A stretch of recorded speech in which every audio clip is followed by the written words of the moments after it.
Bom dia, tudo bem com vocês? Desejo a todos vocês um bom sábado, um sábado abençoado e feliz.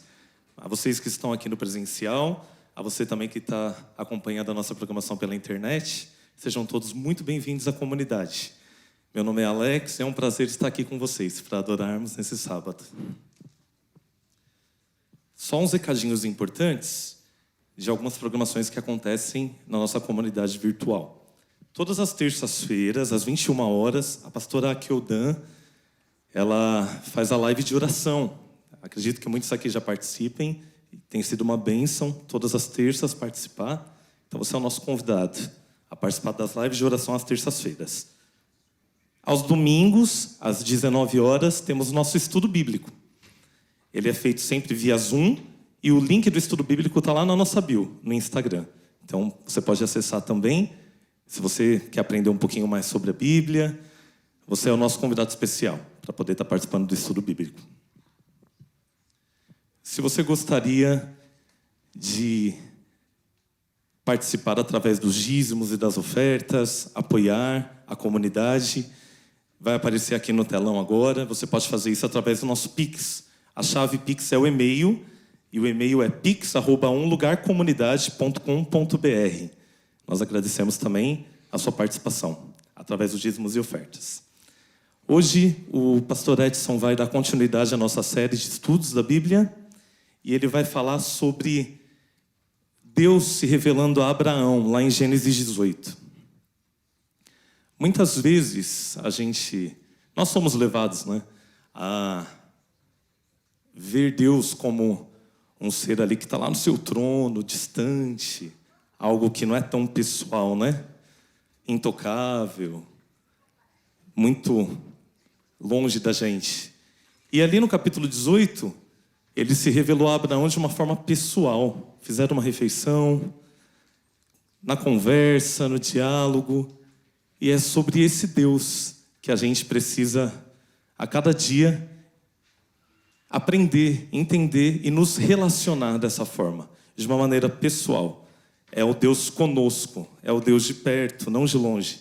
É o Deus que é amigo, é o Deus que se importa, é o Deus que ouve a nossa oração, é o Deus que convive em todas as situações do dia a dia, junto comigo e junto com você. Que a gente possa cada dia entender que Ele quer se relacionar com a gente de uma forma pessoal, de uma forma real, nos pequenos detalhes da nossa vida. Que a gente possa colocar isso em prática e entender que Ele está apenas à distância de uma oração da nossa fé, que a gente consiga se relacionar com Deus de uma forma real, simples, e entender o amor dele por nós, através do nosso dia a dia, das pequenas coisas que a gente faz. Vamos orar? Santo Deus, obrigado porque o Senhor é um Deus de perto e não de longe, Pai.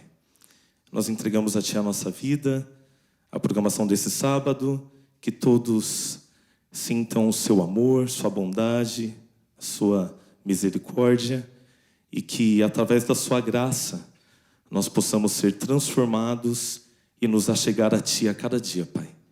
Que nós possamos ter um relacionamento de perto, real, pessoal contigo. Nós queremos que o Senhor seja nosso melhor amigo a cada dia. Abençoe tudo o que vai acontecer aqui, que o Senhor fale ao nosso coração através do Espírito Santo mais uma vez. Te pedimos por bondade, em nome de Jesus. Amém.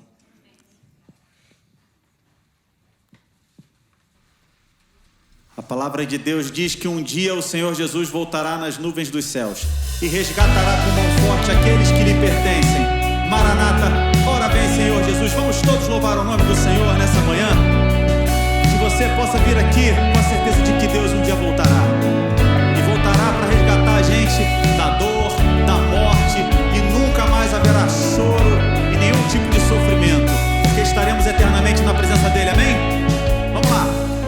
Tu és a minha luz, a minha salvação, e a Ti me renderei.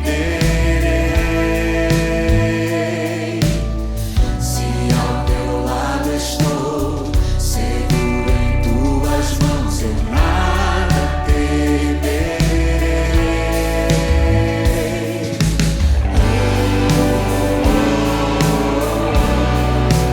Tu és santo, ó Senhor.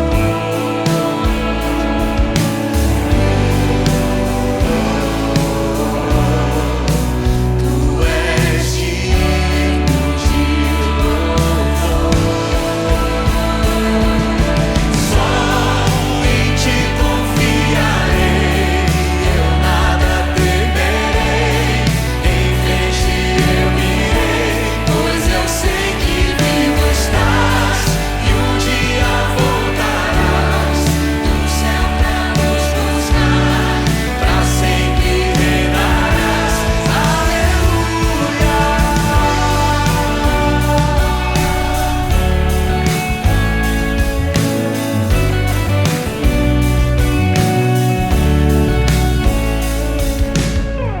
Tu és a minha luz, a minha salvação, e a Ti me renderei.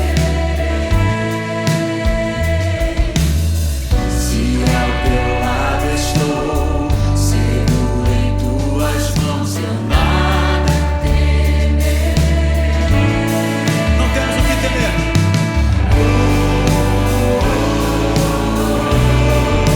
Tu és santo, ó Senhor.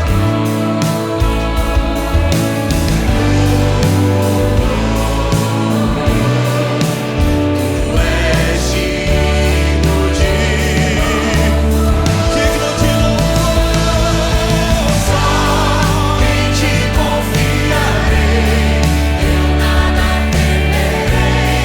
Em frente eu irei, pois eu sei que vivo estás e um dia voltarás do céu pra nos buscar, pra sempre reinarás. Aleluia. Aleluia.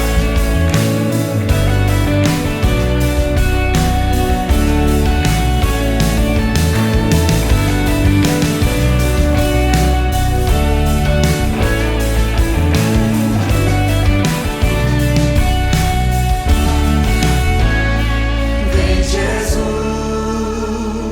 vem Jesus, Maranata, ora vem, Senhor Jesus. Vem Jesus, vem Jesus, Maranata, ora vem, Senhor Jesus. Um dia Ele voltará. Vem Jesus, vem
terra. Enquanto Ele não nos toma de volta para Ele, definitivamente, nós podemos viver o reino de Deus para além dessa realização, disso que um dia irá acontecer plenamente. Nós podemos viver agora aqui o reino de Deus e a sua justiça. Podemos declarar que Ele é o Rei dos Reis sobre a nossa vida, que Ele é nosso Senhor, nosso pastor, que não existe outro além dele. Através da forma como vivemos, como nos relacionamos, como nos aproximamos das pessoas. És meu Deus e meu Senhor, não há outro além de ti. Guarda-me, eu sempre confio em ti. És meu ouro, minha herança, meu tesouro de valor. Cobre-me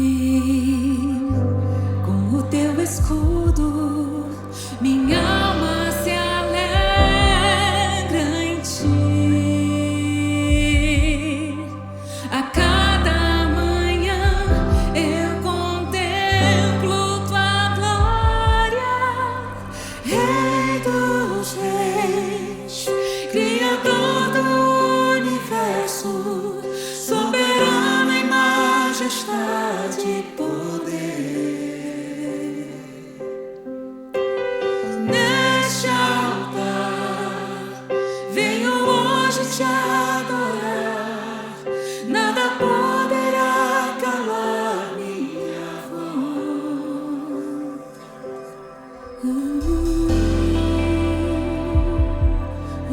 Minha voz e a sua voz podem ser para testificar da soberania e da majestade daquele que tudo fez, que prepara o nosso caminho e que nos dirige.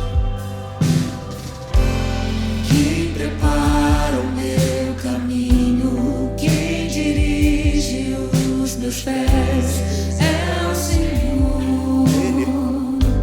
Aquele que ouve tudo, vê quão precioso é seu amor, quão perfeito é seu agir. Ele vai suprir minhas faltas. Quero em sua casa estar, Senhor, beber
aflições, as dores, as alegrias, as coisas que vivemos nesse mundo, elas muitas vezes são capazes de calar a nossa voz no dia a dia da nossa vida.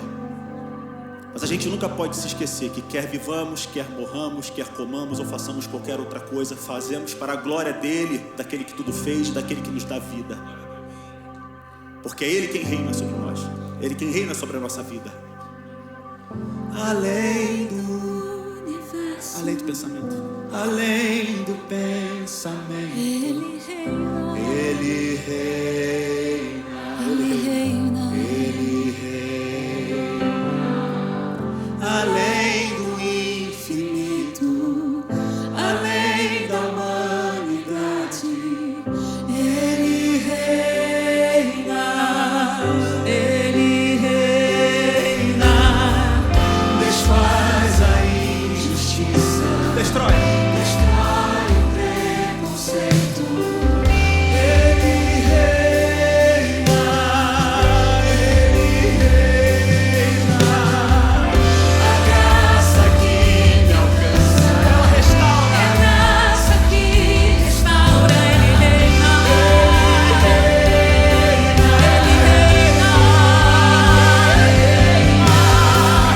além do universo, além do pensamento. Ele reina,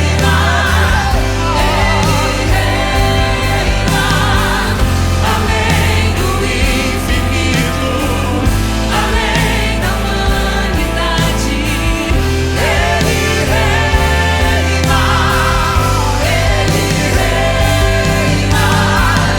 desfaz a injustiça, destrói o preconceito. Ele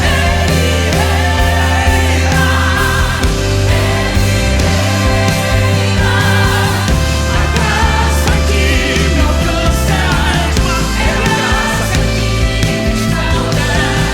Ele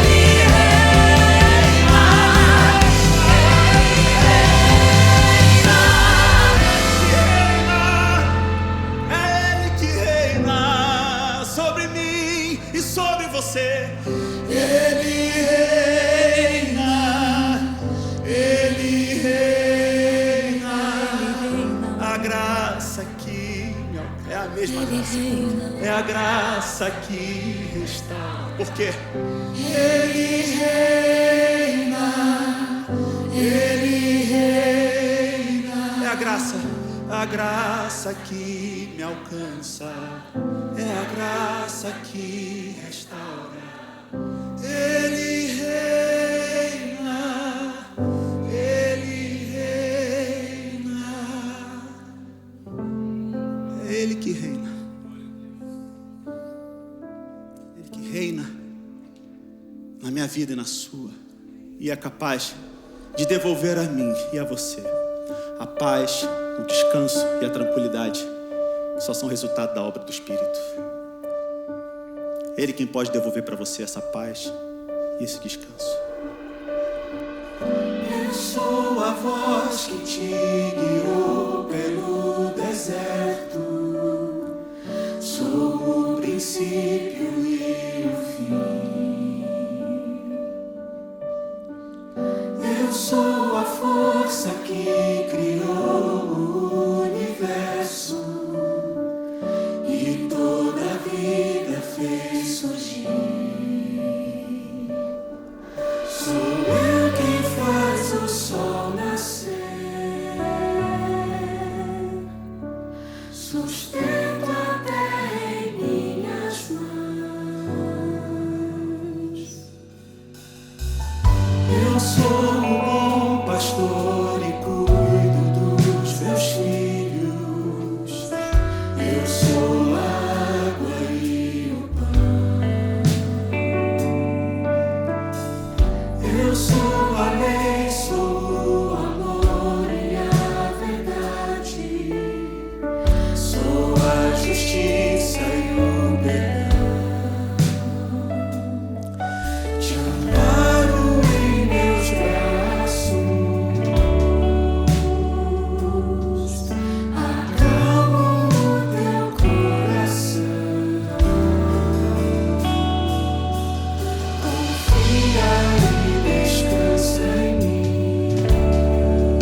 descansa em mim.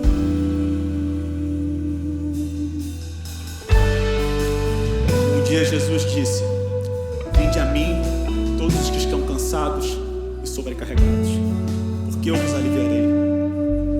A Bíblia diz que o jugo dele é suave e o fardo é leve. Se você chegou aqui cansado de andar, cansado de correr, eu digo para você, confia, descansa.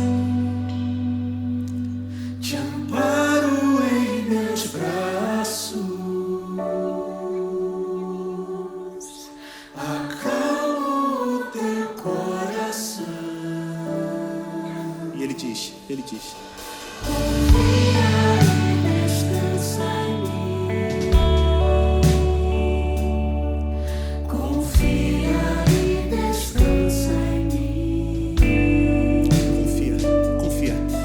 Confia e descansa em mim. E descansa em mim.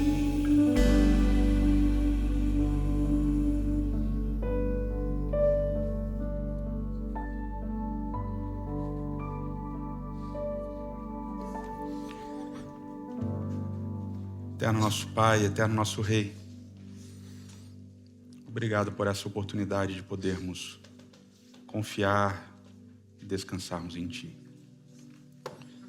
Final de dias agitados, de tempos difíceis, confusos, é bom saber que nós temos um lugar seguro nos Teus braços, no Teu colo, para podermos entregar aquilo que somos, confiando de que o Senhor vai cuidar de cada detalhe. O Senhor vai dirigir cada detalhe, porque o Senhor se preocupa com cada detalhe. Esteja conosco durante esses momentos. Mais uma vez te pedimos em nome de Jesus. Amém, Senhor. Amém.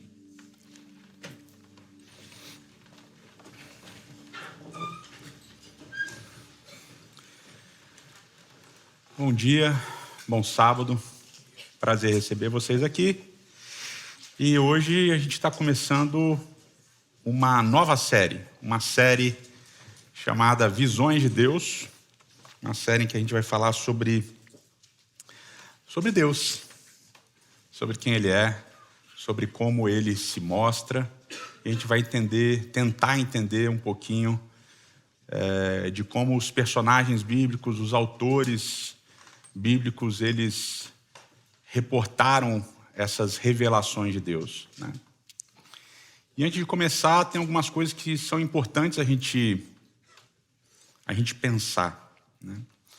Na nossa mentalidade, digamos, mentalidade ocidental, sei lá, científica, judaico-cristã, como você quiser chamar, a gente tem a tendência de ver a Bíblia como um quebra-cabeças que a gente precisa montar, né? E a gente precisa encaixar as peças certas nos lugares certos. E esse quebra-cabeça que vai ser montado, ele tem, né, obviamente, ele tem uma ilustração, ou ele tem um modelo que você precisa seguir direitinho.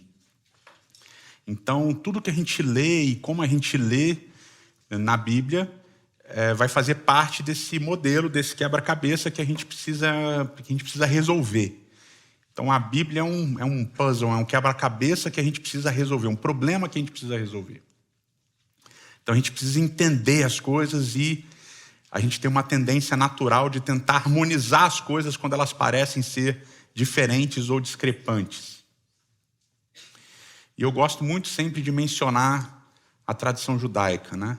A Mishnah, o Talmud, os Midrashim, né? Ou seja, os comentários, porque a pegada é um pouco diferente, né? E é interessante como, quando você lê esses documentos judaicos antigos, você percebe que as tensões das interpretações, as tensões das visões, elas estão ali. E elas são respeitadas e elas não há uma tentativa de harmonização. Elas ficam evidentes, elas ficam claras. Quando você lê esses documentos, é basicamente assim: rabino fulano de tal pensa X. Mas rabino fulano de tal pensa Y. E aí vem o terceiro rabino que discorda do X e do Y e ele pensa Z. E tudo isso vai aparecer nesses documentos, nessas discussões, nessas tensões, nessas tentativas de explicar as coisas. Mas claramente, para esse grupo de intérpretes, né, seculares de muitos e muitos séculos atrás, não há problema manter essas tensões de visão. E quando a gente fala de estudar Deus, a nossa primeira tentativa é justamente resolver um quebra-cabeça. Não, vamos pensar quem é Deus. Então a gente precisa encaixar no quebra-cabeça várias partezinhas para montar essa figura perfeita. Ainda que seja levemente um mosaico, a gente precisa encaixar quem é Deus nesse quadro, nesse quebra-cabeça que a gente está montando. E a nossa tentativa aqui não é fazer isso. Apesar de todas as revelações de Deus, todas as visões de Deus, todas as maneiras, os momentos em que Deus se revela, terem pontos de contato, eles também têm pontos de diferença. Eu acho que é muito importante para a gente, como intérpretes sadios da Bíblia, manter as nuances. A nossa tentativa, geralmente, a princípio, é pintar tudo com as mesmas cores. Não, é sempre assim, é sempre desse jeito. Mas a leitura da Bíblia, ela exige que a gente mantenha esse pensamento nuanceado. Há elementos que são iguais, repetidos, e há elementos que são diferentes. E como essas coisas se harmonizam, muitas vezes elas não se harmonizam. Elas simplesmente aconteceram. E é muito importante a gente manter isso no plano geral quando a gente fala de estudar a Deus, né? A gente vai tentar fazer uma teologia aqui, uma teologia do texto bíblico, partindo do texto bíblico para entender quem é esse ser. E a gente vai estudar a partir das revelações desse ser para os personagens, tá? Ao longo da Bíblia. Obviamente que a gente escolheu alguns personagens, porque senão a gente vai ficar bastante tempo estudando. Alguns personagens e alguns momentos desses personagens. Eu sou filho de médico. Meu pai é médico, cirurgião cardiovascular. E eu, obviamente, não entendia a complexidade disso. E achava interessante que meu pai acordava muito cedo, botava roupa branca, ia para o hospital e voltava de noite. E, às vezes, no meio da madrugada, ele tinha que sair para operar. Mas o meu pai, para mim, ele era uma figura médica distinta, né? Minha primeira experiência de meu pai ser médico, que eu lembro, é eu ter, na escola, fugido de uma menina que queria me bater. E aí eu torci o pé. E aí eu torci o pé, fui para casa, reclamei muito de dor e tal. E minha mãe, vamos ver o que o seu pai fala e tal. E meu pai chegou muito tarde, eu já estava deitado, meu pé estava inchado. Meu pai chegou, minha mãe falou, ele está com dor e tal. Aí meu pai foi no quarto, olhou, pegou, eu falei, está doendo, pai. Aí ele falou assim, filho, dorme que amanhã melhora. Essa é a minha primeira lembrança do meu pai como médico. Dorme que amanhã melhora. E ele fez isso mais uns 2 dias. Não, dorme que amanhã melhora. E o pé inchou. E no final das contas eu tive que ir no médico ortopedista, né? E aí colocar uma botinha, ficar aí 40 dias. Na minha época não tinha essas botas modernas, era aquele gessão mesmo, gigantesco, que nem tinha como pisar direito. E fiquei 40 dias aí, o tornozelo virou um gesso que vinha lá do pé até o joelho, porque eu fiquei 3 dias ainda andando com o pé inchado. A segunda lembrança que eu tenho do meu pai, muito marcante, é quando eu fiz um trabalho de ciências sobre o cérebro. E eu tinha 14 anos e resolvi fazer um trabalho científico ousado, né? Eu vou estudar o sistema do prazer e do desprazer, né? E vou estudar como funciona o orgasmo. E eu tinha 14 anos, eu não sabia o que era um orgasmo, mas eu fui estudar o que era um orgasmo no cérebro. E aí meu pai ficou muito encantado que eu estava interessado nesses assuntos. E ele foi e me levou no hospital e me apresentou para o cara que tinha um monte de órgãos lá, que ele fazia biópsia, etc. e tal, e tinha um cérebro lá. E eu consegui o cérebro emprestado para levar para a feira de ciências. Tá? Levei o cérebro. Eu fiquei extremamente encantado com aquilo. Falei, cara, meu pai consegue órgãos. Consegue órgãos para eu levar para as feiras de ciências. Caraca, isso é muito maneiro e tal. E o cérebro, antes da feira de ciências, ficava num pote azul no banheiro, assustava um pouco as pessoas, mas enfim, era muito engraçado. Mas eu me apaixonei muito por cérebro naquela época, e eu falei para o meu pai, pai, se um dia eu for médico, eu vou ser neurocirurgião. Ele falou, você está maluco? O que é isso, neurocirurgião? Você tem que ser cirurgião cardiovascular. Neurocirurgião não é legal. E esse foi um dos grandes embates que eu tive com meu pai. Ele queria muito que eu fosse médico. Eu sou Edson Magalhães Nunes Júnior. E o Júnior carrega sempre esses traumas de ter que ser igual ao pai. Né? Então, quem é Júnior sabe do que eu estou falando. E tinha esse negócio de que eu tinha que ser médico. E demorou muito tempo para eu entender um pouco melhor o quadro do que é ter um pai médico. Né? E do que eram certas coisas que meu pai fazia, que na época eu não entendia. Né? Na época eu não entendia esse negócio dos horários, como os horários são malucos. E depois de mais velho, quando muito tempo depois, meu irmão caçula ficou doente, e eu fiquei quase um mês com ele dormindo no hospital, e eu chegava no hospital e as pessoas falavam, esse é o filho do Dr. Edson, esse é o filho do Dr. Edson. Eu entendi que tinha um respeito associado ao nome do meu pai também. O que é interessante nessa jornada, obviamente ilustrativa, é que a nossa visão acerca de certas pessoas e de certas circunstâncias, ela vai mudando, ela vai amadurecendo com o tempo, conforme você consegue entender melhor quem a pessoa é, o que ela faz, como ela vive e assim por diante. Então, muitas vezes, a gente, em determinados momentos da nossa existência, a gente tem apenas um retrato pequeno, um 3x4. Mas conforme o tempo vai passando, a gente consegue ver o retrato maior. Consegue entender coisas maiores acerca das pessoas. E é muito importante, por isso, a gente entender que Deus não se resume a um retrato 3x4. De uma passagem, de um texto, de uma experiência. É preciso que a gente entenda que existe uma teia de experiências, de revelações, de visões acerca dele que vão acontecendo ao longo de toda a Bíblia. E são esses vários fiozinhos desses vários textos que vão se conectando e vão criando uma imagem maior. E a primeira imagem, o primeiro fiozinho dessa teia da revelação que eu queria falar com vocês é um fiozinho que eu gosto muito. E que eu sou até um pouco tendencioso quando eu falo desse fiozinho, que é Gênesis capítulo 18. E o que vai guiar muito a gente nessa série é o verbo raá, que significa ver. O texto de Gênesis 18 diz que Moisés levantou os olhos e ele viu.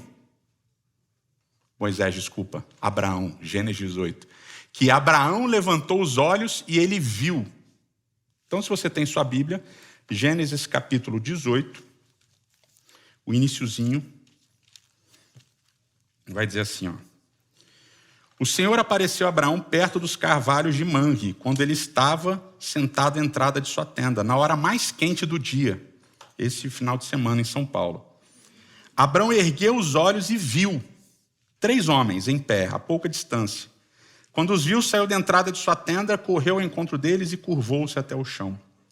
Então aqui o texto começa falando desse encontro e ele vai falar de um jeito que é um jeito confuso, porque ele começa dizendo assim, olha, Deus apareceu para Abraão e depois diz que Abraão levantou os olhos e viu 3 homens.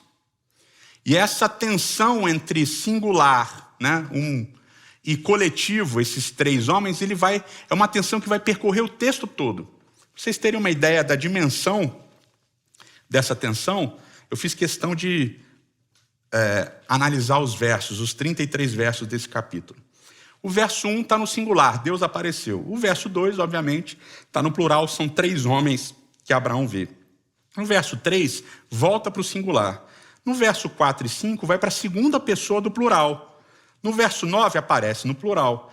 Do verso 10 a 15 está no singular. Do verso 16, no plural. Verso 17 a 21, singular. O verso 22, talvez o mais confuso de todos, tem plural e tem singular também. E do verso 23 até o 33 vai aparecer no singular. Então, uma hora Abraão está falando com um ser, uma hora Abraão está falando com os três. Uma hora é singular, uma hora é plural. E essa tensão vai percorrer o texto todo. E a primeira pergunta que a gente faz é: por que essa tensão vai percorrer o texto todo? Porque é a tensão de Abraão encontrando o divino. Abraão encontra o divino. E o encontro com o divino tem essa tensão.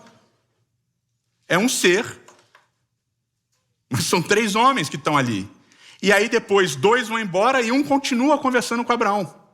Então essa tensão do encontro com o divino vai estar relatada nesse capítulo a partir dessa dinâmica entre singular e plural. E aí o texto continua dizendo que quando Abraão vê aqueles 3 homens, na hora mais quente do dia, ele se encurva, ele sai ao encontro, e ele diz, verso 3, meu senhor, se mereço o seu favor, não passe pelo seu servo sem fazer uma parada. Hospitalidade, clássico. Mandarei buscar um pouco de água para que vocês lavem os pés e descansem debaixo dessa árvore. Vou trazer-lhes também o que comer, para que se recuperem, para que recuperem as forças e prossigam pelo caminho, agora que já chegaram até este seu servo. E aí eles responderam, faça como está dizendo, ou seja, a gente aceita. Abraão foi apressadamente à tenda e disse a Sara, depressa, pregue 3 medidas da melhor farinha, amasse e faça uns pães. Verso 7, depois correu ao rebanho, escolheu o melhor novilho e deu a um servo que se apressou em prepará-lo. Trouxe então coalhada, leite e um novilho que havia sido preparado e o serviu. E enquanto comiam, ficou perto deles em pé, debaixo da árvore. Eu gosto dessa cena impressionante, porque Deus está andando na hora mais quente do dia. Abraão sai ao encontro de Deus. E Abraão não sabe que é Deus, porque essa é uma informação que o narrador deu para a gente, mas Abraão não tem essa informação. Para ele são 3 andarilhos. Abraão oferece um lugar para eles descansarem, eles aceitam. Abraão oferece água para lavarem os pés, eles aceitam. Abraão oferece que eles se sentem embaixo de uma árvore para descansarem do calor, e eles aceitam. Abraão oferece comida e eles aceitam, e eles comem. E isso daqui bugou a mente de muitos rabinos e teólogos ao longo da história, porque como é que Deus precisa descansar, comer, etc. Aí o pessoal vai dizer que eles fingiram que comeram. Vários falam, não, isso daqui foi apenas, eles fingiram que estavam comendo porque Deus não precisa comer. E aí a gente tem essa tendência de não querer humanizar Deus. Mas esse relato, a gente tem uma humanização tremenda de Deus. Ele está andando na hora mais quente do dia. E na hora mais quente do dia, quando você está andando, o que você quer? Sombra, água fresca. E ainda comer um pouquinho. Mas não é um pouquinho, é coalhada com novilho. É um churrasco com coalhada. Tá ligado? Kafta, michui, aqueles espetinhos de carne árabes, suculentos e tal, com aquela coalhadinha que vem do lado, né? Porque a carne cozinhada no Oriente, ela não é só o sal do churrasco gaúcho, né? É aquele temperinho que vai de ervas ali, né? Então tem um gostinho diferente. E aí, com esse temperinho diferente, aquela coalhadinha para você molhar ali a carne e tal. Os veganos não estão curtindo essa descrição. Mas é uma descrição interessante. Me encheu a boca de água. E Deus senta, toma a aguinha, come o pãozinho, pega o novilho, molha o pão na coalhada, molha a carninha na coalhada e começa a bater papo. Eu acho isso daqui maravilhoso. Isso daqui é espetacular. Deus está andando, Deus para, Deus senta e Deus come com Abraão. Mas Abraão está tão ansioso, né, para que as coisas saiam bem, que Abraão ele nem senta com eles. Abraão fica em pé enquanto eles estão comendo, olhando. Abraão, fica... Tá tudo bem? Precisa de mais alguma coisa? Quer uma aguinha? Quer um sal? Quer que eu pegue uma pimentinha? Um azeitinho e tal, para que tudo corra bem naquele processo. E Deus está sentado, tranquilo, comendo. E aí Deus puxa o assunto. E o primeiro assunto que Deus puxa é a promessa. E é nesse momento que Abraão começa a entender com quem que ele está falando. Abraão começa a entender que é Deus, porque ele fala assim, onde é que está Sara? Onde é que está tua mulher? Você sabe que ela vai dar à luz daqui a 1 ano. Abraão, opa, esse papo eu já ouvi. Esse papo aconteceu faz pouco tempo, Deus apareceu para mim. Gênesis capítulo 17, Deus prometeu, inclusive mudou o meu nome, mudou o nome de Sara e prometeu que a gente ia ter um filho. Então, fala para ela que ela vai ter o filho e tal, e aí Sara ri. Abraão tinha rido no capítulo 17, a gente já falou disso aqui em outro momento. E agora é Sara que ri, e Deus fala, por acaso tem alguma coisa demasiadamente difícil para mim? Não tem. E nesse momento é que Abraão entende com quem que ele está falando. Que ele está falando com Deus que apareceu para ele em Gênesis 12, em Gênesis 13, em Gênesis 15, em Gênesis 16, 17, em todos os momentos. Esse cara que apareceu para ele como um fogo, esse cara que apareceu para ele como uma voz, que mandou ele sair de um lugar e ir para o outro, esse cara está agora sentado na porta da tenda dele, embaixo dos carvalhos, comendo churrasco, com coalhada e pãozinho. De boa. Tranquilo.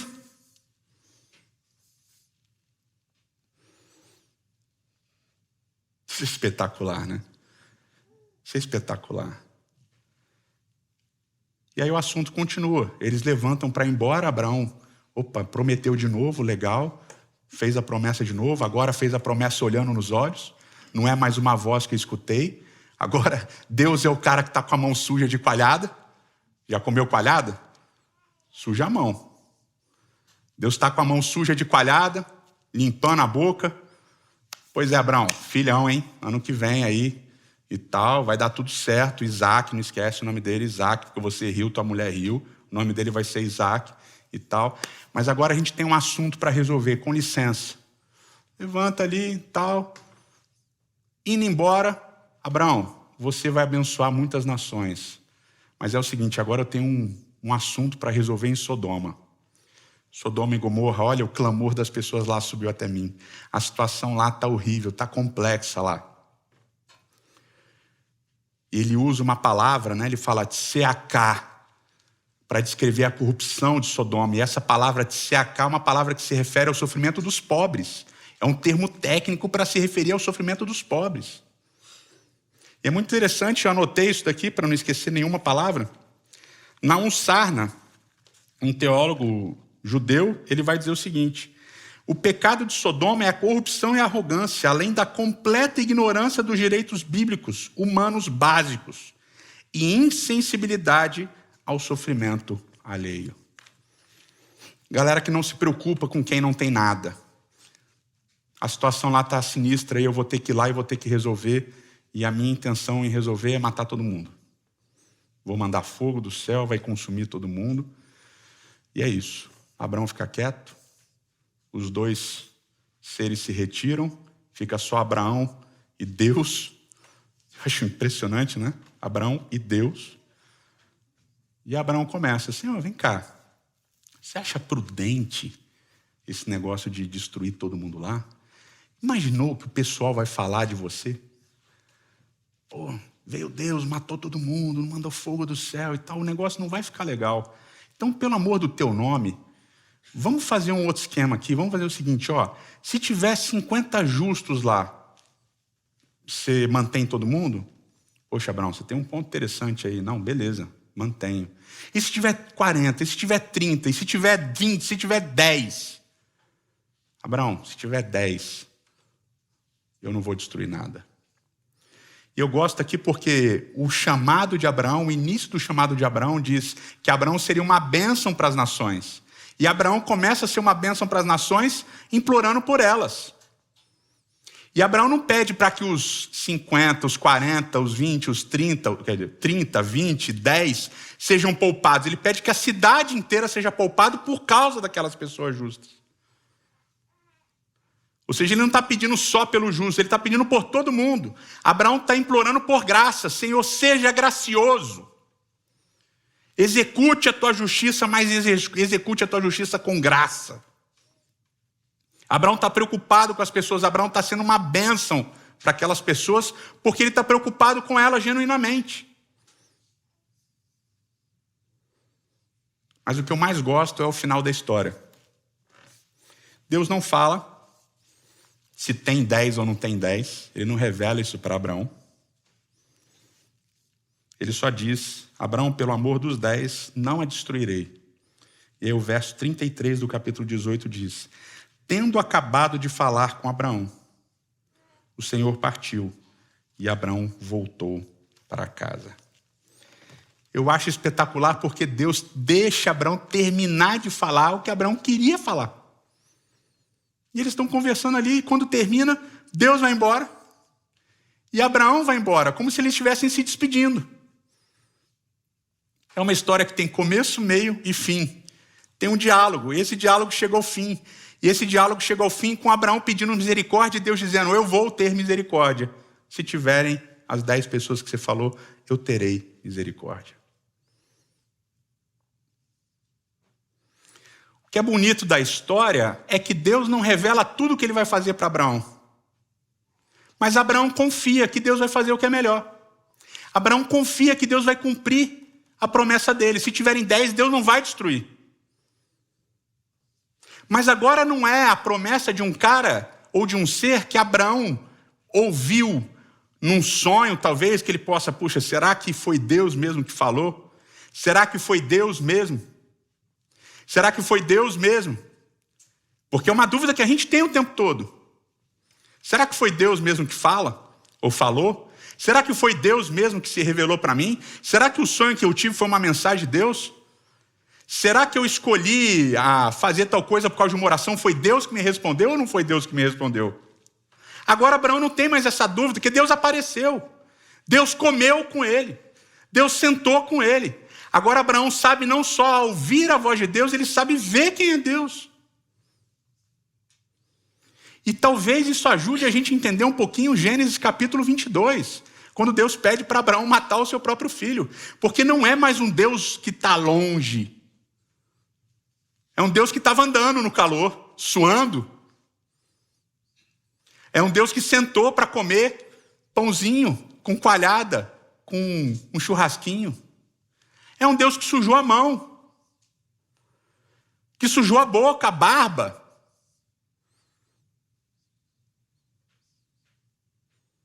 Agora não é mais um ser completamente impessoal e distante, agora é um ser completamente pessoal.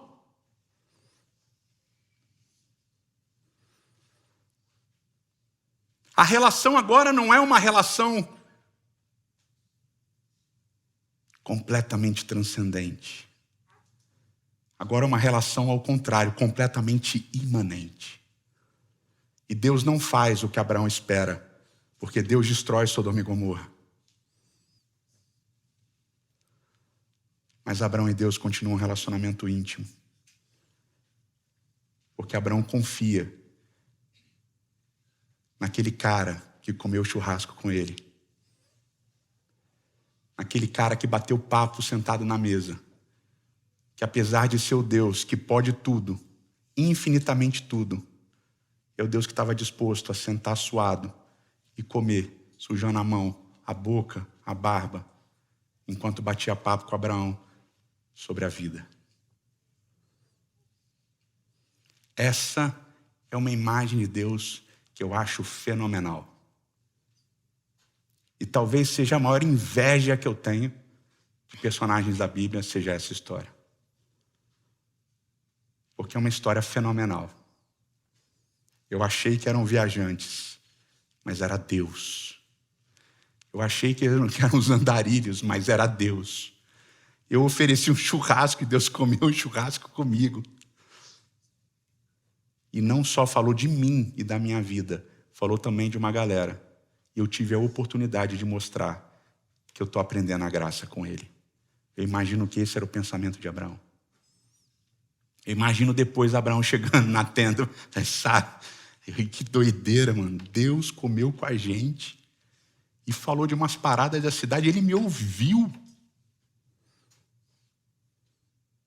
E em vez de pedir para morrer todo mundo, eu pedi graça. E ele me escutou. Bem que no final ele vai destruir, ele destruiu todo mundo, né? Mas ele me escutou. Porque Deus não está tão distante que não possa me ouvir. Deus não está tão distante que não possa estar comigo comendo o churrasquinho que eu fiz para Ele. E essa é uma visão de Deus extremamente linda. E a visão que nós todos um dia vamos poder ter. Da justiça e do poder dele sendo efetuados na nossa vida e na vida dos que estão ao nosso redor. E diz o texto de Apocalipse que nos novos céus e nova terra vai ter um banquete. Então a gente vai poder sentar e comer com Deus também. Eterno nosso Pai, eterno nosso Rei. Muito obrigado, Senhor, por essa revelação, por essa visão, por esse encontro que o Senhor teve com Abraão. Muito obrigado porque é um encontro que nos aponta um Deus extremamente próximo, um Deus completamente imanente, que anda no calor, sua, senta, come e conversa com a gente. Que a gente siga na esperança de um dia ver a tua manifestação poderosa de justiça e poder, e que sejamos como Abraão ao te vermos, rogando por graça. É o que te imploramos em nome de Cristo. Amém.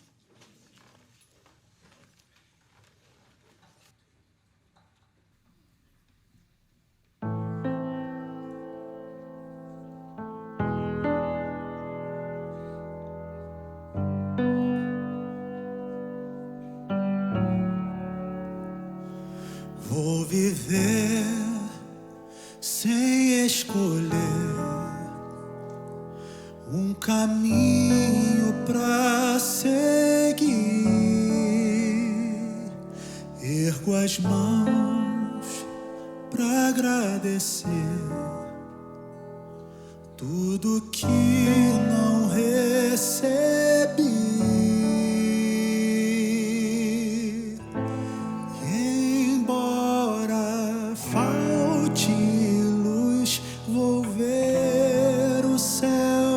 Se abrir, oh graça que seduz a quem só quer subir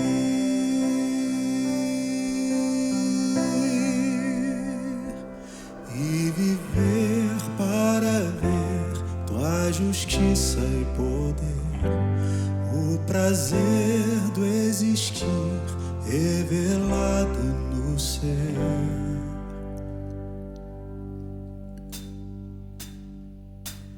Para ser não basta ter e palácios construir, há poder para exercer, com espinhos pra ferir.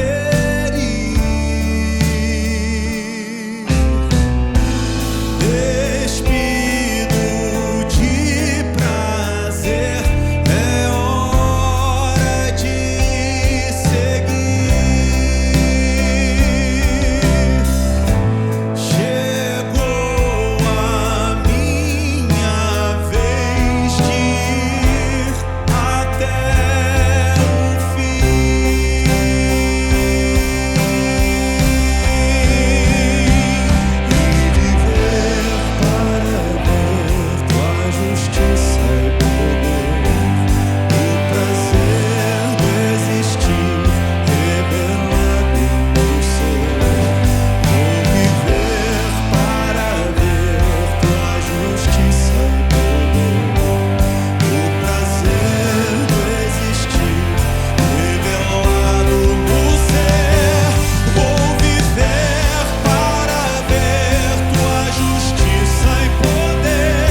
justiça e poder, o prazer do existir revelado no ser.